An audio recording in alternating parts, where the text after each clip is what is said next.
La surpêche vide les mers à un rythme beaucoup plus rapide qu'on ne le croyait.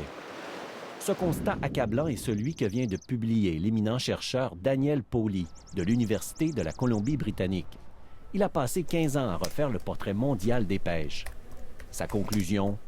On capture en moyenne de 50 à 60 % plus de poissons que ne l'affirme la FAO, l'Organisation des Nations unies pour l'alimentation et l'agriculture. Il y a une sous-estimation. Mais quand on la voit réellement, quand on voit d'autres personnes confirmer ça, c'est quand même une bonne impression qu'on a du travail qu'on fait. Le problème, c'est que la FAO se base uniquement sur les données volontaires de ses pays membres. Beaucoup trop de pêches ne sont pas comptabilisées. Un exemple, la pêche sportive aux Bahamas. Elle prélève chaque année des quantités importantes de grands poissons.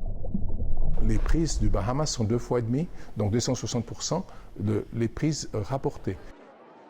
L'équipe du professeur Pauly a aussi estimé les captures provenant des pêches artisanales, comme celle du Pacifique Sud, par exemple. Donc, si on examine les pêches domestiques dans ces petits pays du Pacifique Sud, c'est 80 % de leurs prises qui sont pas enregistrées. C'est pour ça qu'on a des pourcentages énormes de pêche non enregistrée. Le chercheur a aussi tenu compte des prises accidentelles, qui totaliseraient quelques 30 millions de tonnes chaque année. Si l'on veut reconstruire les stocks, Daniel Pauly affirme qu'il faut à tout prix réduire les activités de pêche.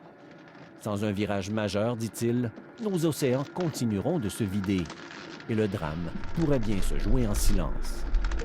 Ici Gilbert Bégin, Radio-Canada, Québec.